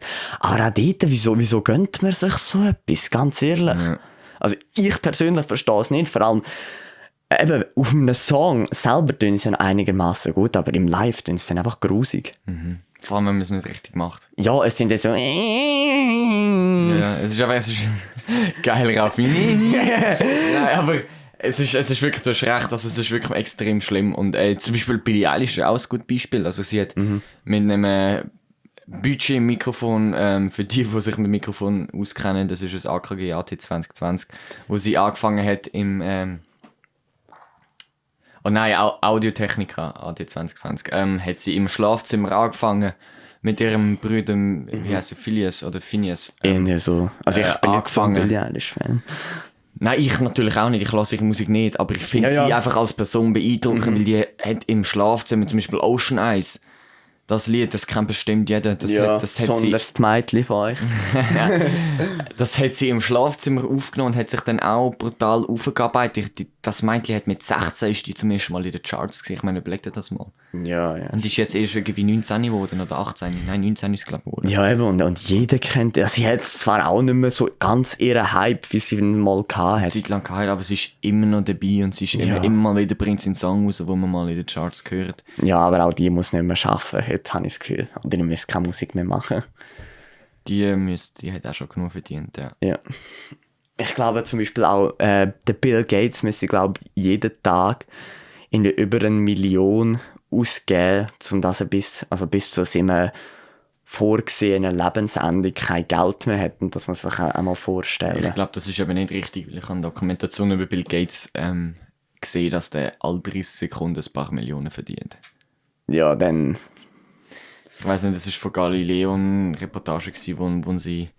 Ich muss schnell gerade schauen, wie lange die Der verdient halt mit seinen Aktien. Und das ist halt, wenn du mal Aktien hast, die gut laufen, du musst natürlich immer schauen, dass es eben nicht so einen Börsencrash gibt, wie es zum Beispiel 2008 gegeben hat oder noch schlimmer, 1929 ist es glaube ich. Du musst natürlich immer dort aufpassen, aber wenn du natürlich dort gut, ich meine so eine Apple-Aktie zum Beispiel kostet irgendwie 3000 Stutz und wenn du die paar hast, wenn du dort 100 Apple-Aktien hast, dann kannst du auch gut davon leben. Ich muss mich korrigieren, es ist nicht um den Bill Gates gegangen, sondern der Jeff Bezos. Das Oh ist ja, natürlich noch der eine noch andere mehr, der Nummer. Das noch ist mehr. natürlich noch eine andere Nummer. Amazon ist halt schon etwas anderes als Ja, Apple. ja. Nein, Microsoft ist ja von Microsoft, ja. Ja, die reichste Frau von der Welt, Jeff Bezos, seine Ex, die die Hälfte von seinem Vermögen mit der Scheidung bekommen hat. Das ist natürlich ein anderer Weg zum reich werden. So, ich wollte jetzt wissen, wie viel er während dem Beitrag verdient hat. So, warte. Wann muss auch der reichste Mann der Welt ins Bett? Meist gegen Mitternacht. Während dieses Beitrages hat Jeff Bezos übrigens knapp 1,8 Millionen Dollar verdient. Scheisse. Und wie 1,8 lange ist der Beitrag Der gegangen? Beitrag ist 12 Minuten. Also etwa pro 12 Minuten 1,8 Millionen Dollar verdient. Also nein, Das sagen ist würde ich natürlich- auch nicht. Wenn man das auf eine Stunde aufrechnet, dann ist das, glaube ich, unfassbar krank. Also ich mache das jetzt hier live. Also wir haben 1,8 Millionen. Durch 12 mal 60. Das heisst, er verdient 9 Millionen in einer Stunde. Ja, schon, willst du jetzt nicht nochmal 3,6 rechnen, um da von mit der Sekunde... Den Doppelbruch immer lösen. Also, lasst mal zu. Ihr wisst doch sicher alle, wie man einen Doppelbruch löst. Ich, Hochintelligenzexemplar, strecke auf, weil sie gefragt hat, wie löst man einen Doppelbruch? Ich sage, man tut die Brüche aufteilen und mit dem Kehrwert multiplizieren. Sagt sie, falsch, man muss die Brüche abbrechen.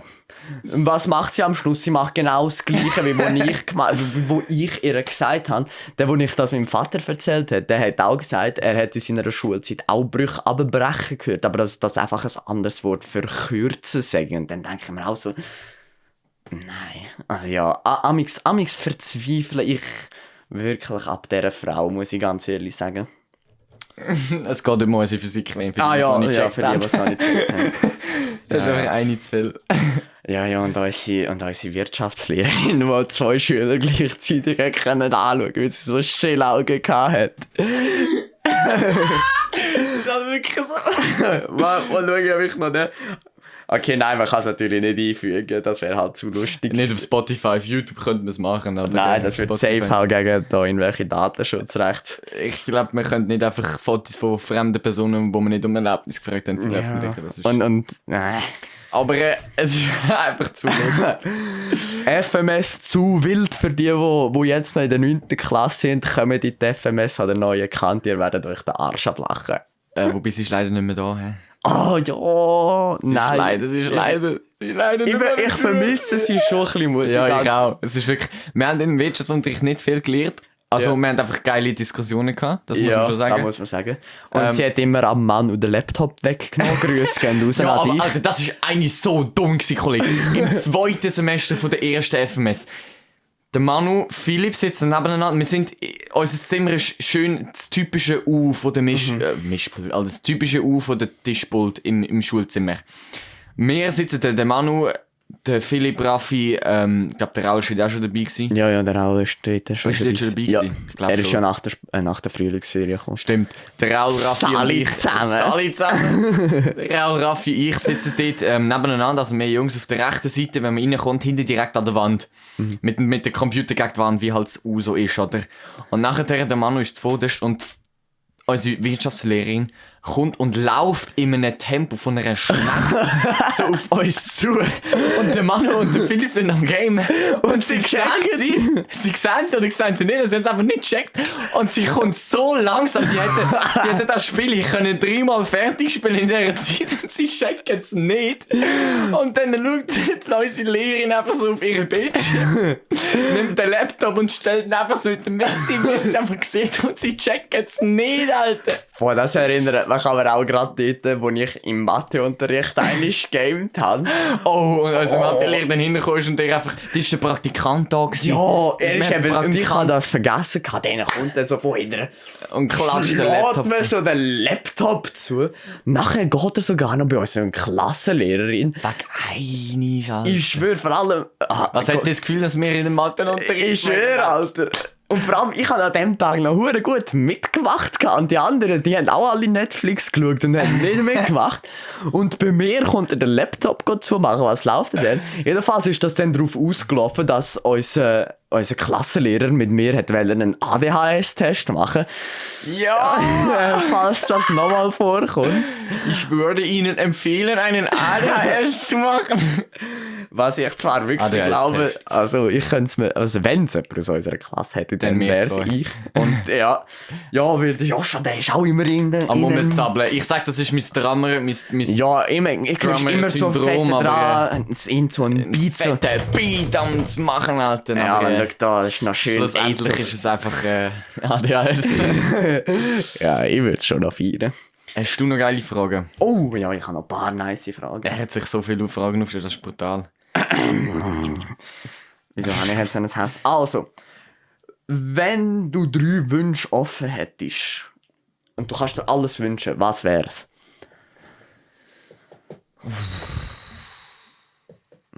Drei Wünsche. Also mein erster wäre, dass ich unendlich viel Wünsche frei Oh, endlich jemand, der gescheit ist! Endlich jemand, der gescheit ist! Das ist das einzige Wahre, was man Ja, es ist so blöd. Ich denke mir, wenn sie da sagen, oh, ich wünsche mir ganz viel Geld, ich wünsche mir ein riesen Haus, ich wünsche mir eine schöne Frau, denke ich mir so, Bruder, das kannst du dir alles nachher auch noch wünschen. Ja, also der erste Traum ist, dass er unendlich viel Wünsche frei hat. Dann, ich wollte unbedingt zaubern, also so real, so Ja, Harry ja. Potter-mäßig. Ich bin ein fetter Harry Potter-Fan, ich finde das geil und ich will das unbedingt so wählen. Ich würde gerne Gedanken kontrollieren können, Gedanken lesen können. Aber nur wenn du willst, und nicht, dass du die ganze Zeit Sonst bin ich an sterben von diesen ganzen Eindrücken. Nein, natürlich alles nur, wenn ich will, ist ja ganz klar. Und nur wenn es nicht irgendwelche Beleidigungen sind, wenn sich irgendwie ein hübsches Mädchen, das du ein bisschen zu lange angeschaut hast, denkt, was ist das für ein hässlicher Creep? Das denkt sie sich auch nicht, dass ich sie anschaue. Nein. All the homies cute. Dann, ja, ein geiles Haus mit genug Platz für ein Tonstudio drin, für einen Schlagzeugraum und so. Ja, so ein Bandprobe- 1 Million Schlagzeug oder was auch immer. 1 Million Schlagzeug, ich glaube nicht, dass das möglich ist. Also wahrscheinlich ist es eben schon möglich. Aber Och, machst du nicht den- nötig, es ist nicht nötig. Ich mache so ein schön Custom-Made Schlagzeug. Mit schönem Leder und all das. Lederschlagzeug bestimmt nicht. Könntest- Custom-Made mache ich schön aus Walnuss. Das ist einfach der geilste Ton, was es gibt. Ja. Walnuss, Holz. Und du, Raffi, erzähl. Also, bei mir wäre es natürlich auch unendlich Wunsch, weil wenn du dir etwas anderes wünschst, dann bist du einfach dumm. Ganz ehrlich. Nachher wäre es wahrscheinlich, dass ich mich in jede Person fiktional oder real könnte sofort verwandeln. Da wäre episch. Ja, dann einfach, dass ich könnte zum Beispiel so fliegen à la Superman-Style. Weil dann könntest du den grössten Scheissdreck machen, könntest einfach wegfliegen oder dich also nein, dann müsstest du noch irgendwie wünschen, dich unsichtbar machen zu können. Und dann noch wie so, dann würde ich noch so eine Art Spiegel oder so einen Raum haben, wo du kannst reingehen und dort kannst du «Was wäre wenn» Fragen stellen und dann zeigt es dir halt, wie würde die Realität aussehen, wenn du zum Beispiel jetzt fragen würdest, was wäre, wenn der Donald Trump die Wahlen gewonnen hätte. Boah, das wäre hure spannend. Ja, und halt so etwas würde ich machen. Und dann würde mir im Verlauf von meinem Leben würde mir bestimmt noch ganz viele Fragen, also Züge einfallen, die ich mir würde wünschen. So situationsbedingt. Wobei dann ist auch wieder die Frage, wäre das schlau, wenn man unendlich viel wünscht und so jederzeit sich alles wünschen könnte? Ja, stimmt natürlich schon. Ich glaube, das ist so gefährlich, weil dann mit Fingerschnips bist du plötzlich der reichste Mann auf der Welt, mit Fingerschnips bist du plötzlich der mächtigste Mann auf dieser Welt. Und die Frage ist, sind die Wünsche wieder reversibel? Kann man sie wieder zurückmachen? Ja, logisch, du hast ja unendlich Wünsche. Schon ja, aber das ist halt so, ich glaube, wenn das jetzt du allein könntest, wäre es okay, aber stell dir vor, alle Menschen würden das können. So, Ja, nein, das wäre ein riesen Chaos. Das wäre ein riesen Chaos. Ja, aber das Ding ist halt, ich habe mal... Es war auch so ein Podcast gewesen, und der ist darüber gegangen, was wäre, wenn du in deinen Träumen könntest machen, was du willst. Und dort haben sie auch gesagt, am Anfang wirst du eben da der Superheld sein, die schönste Frau von der Welt, wirst du aus irgendeinem brennenden Gebäude retten. Aber nach ein paar Jahren wirst du wieder anfangen, ein normales Leben zu leben. Also weißt du, was ich meine? Du wirst wieder anfangen, wie ein normaler Mensch zu leben, einfach weil es irgendwann langweilig wird. Ja. Yeah. Und ich habe das brutal spannend irgendwie noch gefunden, weil irgendwie so, wir können uns das nicht vorstellen. Du denkst also, ja, wenn du unendlich Wünsche hättest, würdest du doch immer irgendwas alles wünschen. gönnen und so. Eben. Aber schlussendlich ist das dann halt auch... Irgendwann wird es einfach langweilig. Irgendwann willst du einfach mal wieder normal sein. Ja, eben. Und mal wieder so Challenges haben, sage ich mal. Ich meine, wenn du unendlich viel Wünsche hast, wieso musst du auf den Prüfung lernen? Sagst einfach, ey, ich wünsche mir jetzt, dass ich alles schon weiss, ich muss Genau. lernen. Oder ey, ich wünsche mir, dass ich einen 6er zurückbekomme. Eben. So, und ich meine, was gibt es denn für was musst du denn noch leben, wenn es gar keine Hürde gibt, die du kannst überspringen? Das Genau. ist doch langweilig. Oder du könntest dir zum Beispiel einfach, du könntest sagen, zack, ich will, wenn du zum Beispiel keine Freundin hast, kannst du sagen, zack, ich will das hübscheste Mädchen von der Welt haben, zack, ich will, dass sie den besten Charakter von der Welt hat. Sag ich will, dass sie die intelligenteste ist. Genau, so, genau. Also, es stimmt natürlich schon, denn das ist wie, ob man zum Beispiel würde so seinen Körper in eine Computerwelt transferieren lassen, wo man auch kann wie alles sein, was man will und unsterblich sein und all das. Dann ist auch wieder so die Frage, was hat denn das Leben für einen Reiz, wenn es gar kein richtiges Leben mehr ist? Das ist ja so, ja. Es gibt auch einen Textstelle, ich glaube, es ist in Supermarket Flowers von Ed Sheeran, wo ich weiß nicht, ob es in Happier oder Supermarket Flowers, ich glaube, aber es ist in Supermarket Flowers von Ed Sheeran, wo er so etwas Ähnliches sagt wie ein Herz, das gebrochen ist geliebt worden.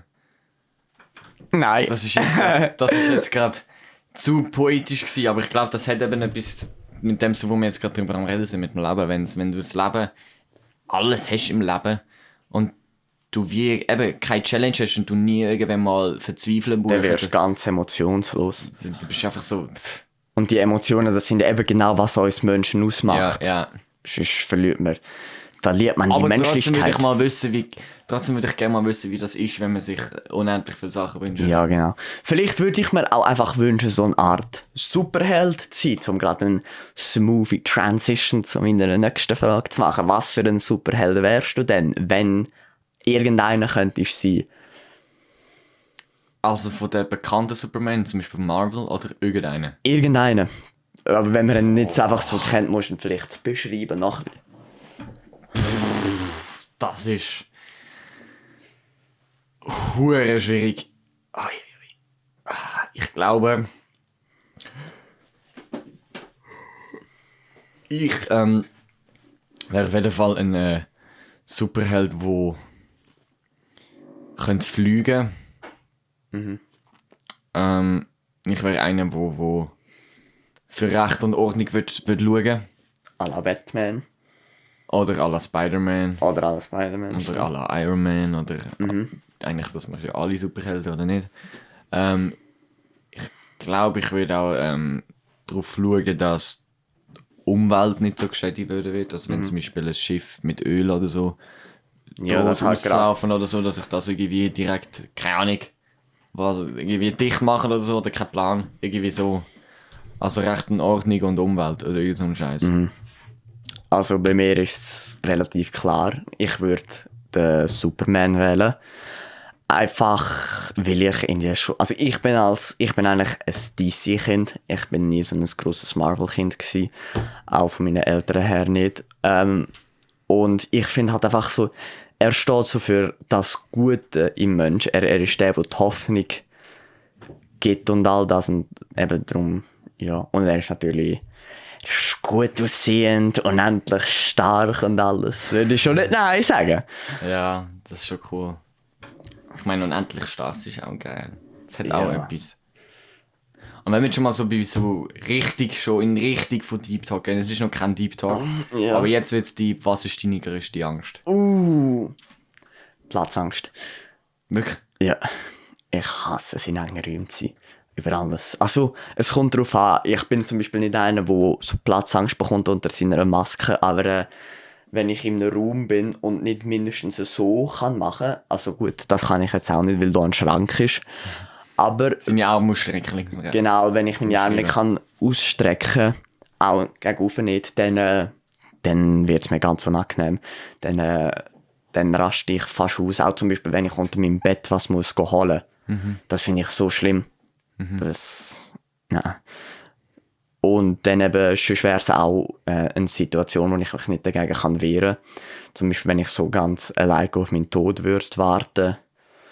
Ja, irgendwie sowas. Aber eben von diesen, sage ich mal, Phobien, ich habe nicht eine extrem starke Klaustrophobie, aber ja, ich hasse das. Enge Räume. Ja. Und dass du vielleicht als Panzergrenadier mal in so einem engen Panzer drin sitzen musst, das hast du dir nicht überlegt?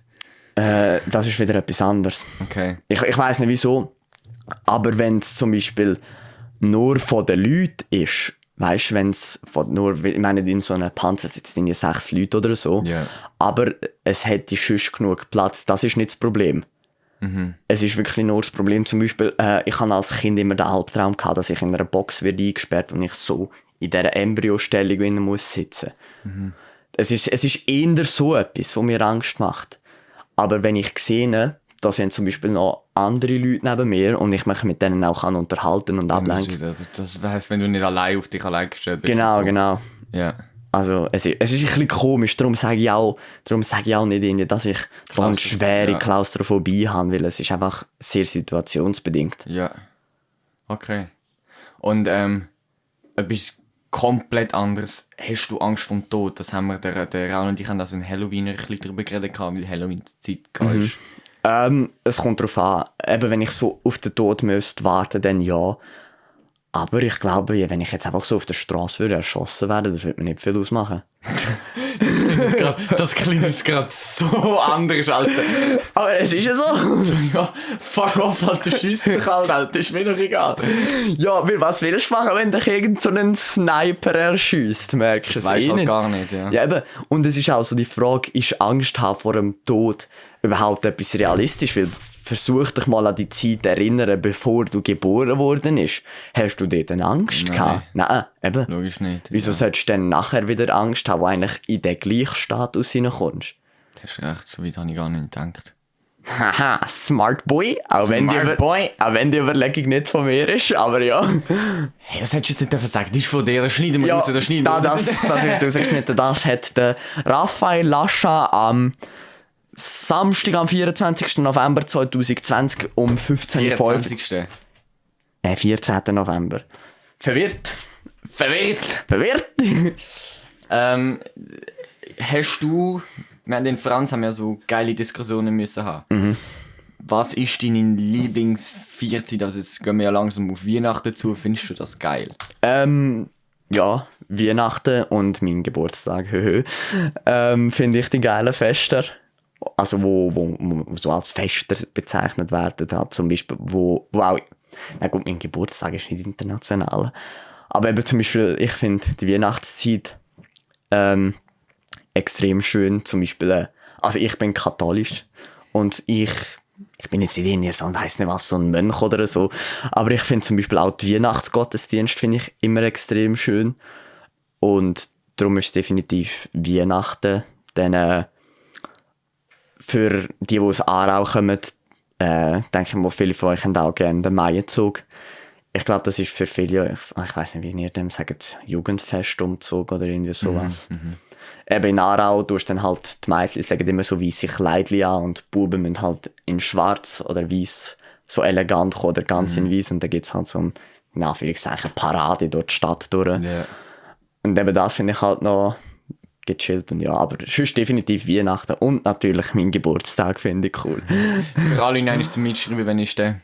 Am 29.03.2004 bin ich geboren und ich will dann, dass ich mir alle gratulieren können. Nein, Spaß. Ja.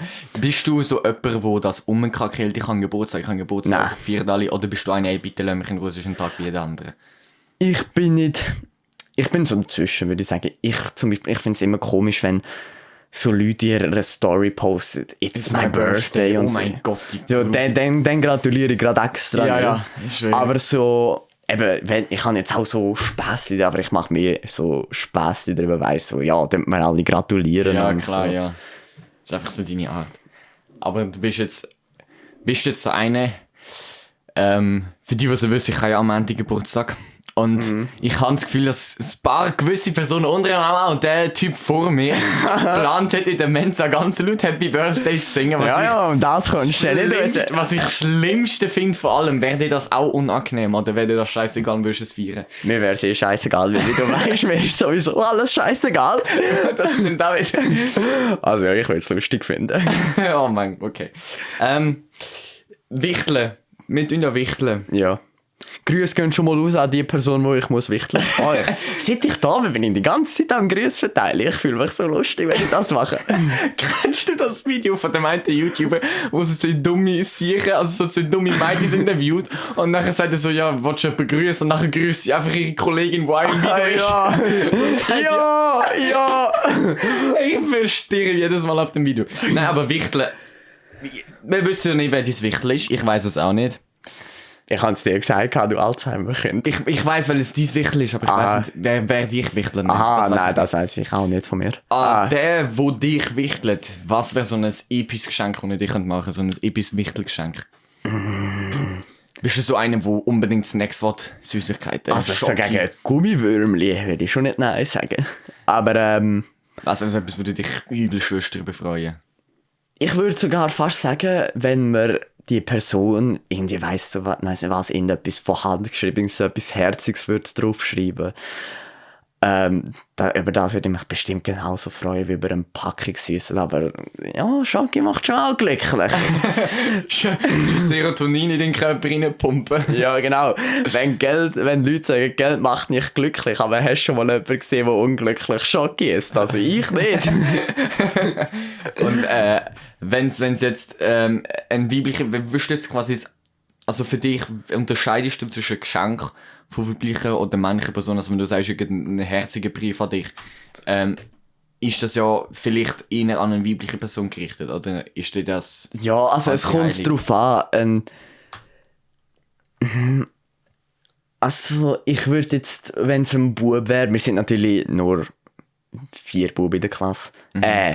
Doch. Raul, du, Manu, ich, Irion. Der Irion hast du noch vergessen für euch. Ja, aber Irion ist Wenn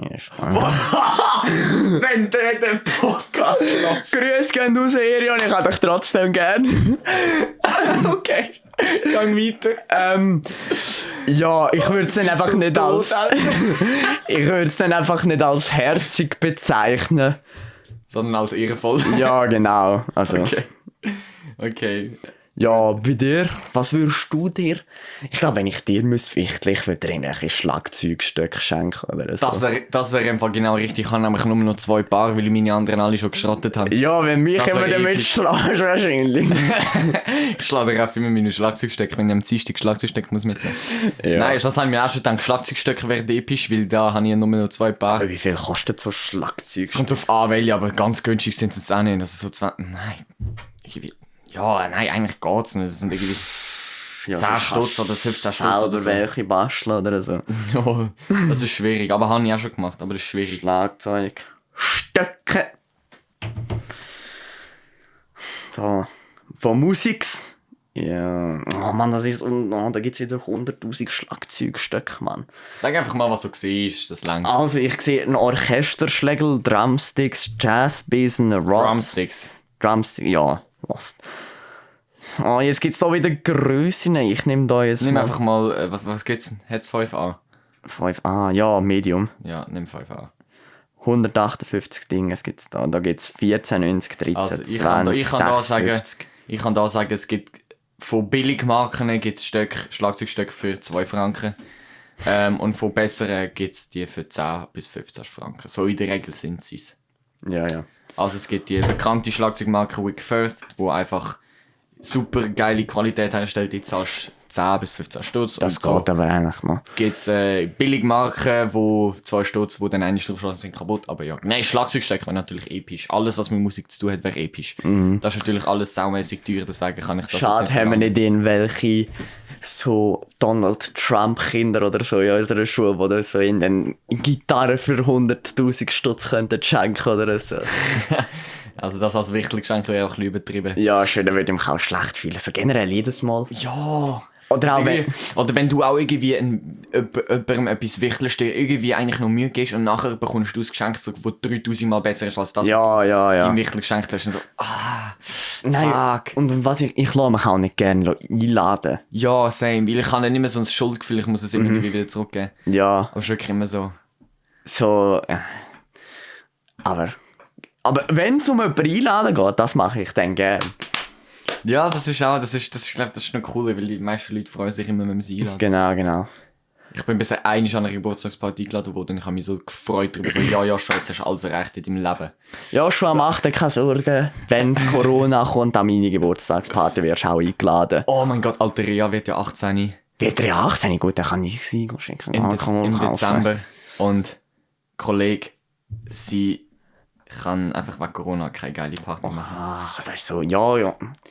Ich habe eigentlich so eine fette Sweet 16 Party auf ganz herzig machen, wo ich halt all meine Kollegen einladen, aber an denen ist es nicht gegangen und dann irgendwelche, nur irgendwie 8 Kollegen oder so können einladen. Das ist aber genau mein Problem. Ich habe noch nie an meinem Geburtstag eine richtig fette Party gemacht, weil das Problem ist, dass ich mit relativ vielen Leuten zu tun kann und irgendwie ein paar Leute haben das Gefühl, sie sind meine Best Friends, was für mich nicht so ist, aber sie haben das Gefühl. Und dann lade ich vielleicht irgendwie 5 Leute ein und dann kommen aber irgendwie wieder 10 Leute aus und dann, wieso hast du mich nicht eingeladen, hast du mich nicht mehr gegeben, wieso das und hast du Beef mit 10 Leuten, weil du sie nicht eingeladen hast. Ja, das sage ich, so kann bisher kindisch. immer mit meinen Buddies, mit Janis und Kuna das dritte, weil da halt, das ist kein Mädchen dabei, das heisst, man kann nicht irgendein Mädchen auf die Idee, dass ich sie, ist einfach dritte Jungsabend fertig Genau. und dann ja. Dann werden ein paar Bierlis hinterher geleert und das dann langt. läuft das. Bier ist hässlich. Ja, also... Ich finde so Mixgetränke sind einfach schon geil. Das stimmt schon. Aber was ich Alkohol überhaupt oder nicht so. könnte saufen, ist Wein. Ich weiss nicht, wie sich Leute können Wein besaufen. Wein ist so geil. Nein, aber also zum einfach so trinken geht's ja noch. Aber zum Besaufen, ja klar nicht. Für das finde ich auch Wein viel zu edel. Ja, eben, also ich könnte mir nicht so eine halbe Flasche Rosé einfach hinterher leeren. Sorry, ich würde vor... Das macht man nicht. Rosé ist zu geil, dass du geniessest eigentlich. Ja, ich nicht. Ja. Aber ich kann auch schon... Und dann Jägermeister. Mit Jägermeister kannst du mich jagen. Schon? Nein, ich hasse es. Ich finde es gar nicht so hässlich. Nein, Mann, die Kräutchen die drin. Weißt du? Ich finde es noch geil. Nein, ich bin so ein Desinfektionsmittelsäufer, Alter. So ein Wodka-Trinker. Und Desinfektion. es ist aber nicht so eigentlich. I think we should inject Desinfection. Ja, schön. Donald Trump. Zitat Donald J. Trump. Nein, und Whisky finde ich noch geil. Also ein Jack Daniels Ding ist einfach, wenn ich Jack Daniels trinke, dann kann ich nicht kontrollieren. Oh. Dort saufe ich einfach die ganze Flasche leer und drum gibt es kein Jack Daniels mehr, wenn ich draussen bin. Ja. Wir sind jetzt langsam von der Zeit her so ziemlich am Abschluss von unserem Podcast. Ist extrem schnell vorbeigegangen. Ja, wir haben schon 1 Stunde und 27. Oh, das ist... Gute Zeit hingelegt. Das ist lang. Also willst du diesen Leuten noch irgendeine Weisheit mitgeben oder irgendeinen Abschlusssatz formulieren? Also Jungs und Mädlis und was auch immer sonst ihr werdet sein, sonst werde ich wieder mal als transphob bezeichnen oder sonst irgendetwas.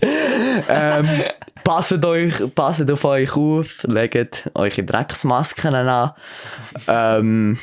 Sind wirklich hochintelligent und dass ich es nicht ironisch muss meinen. Ja, bleibt in der Schule, don't do drugs, was muss man schon noch alles sagen? Macht was aus eurem Leben. Peace! Peace!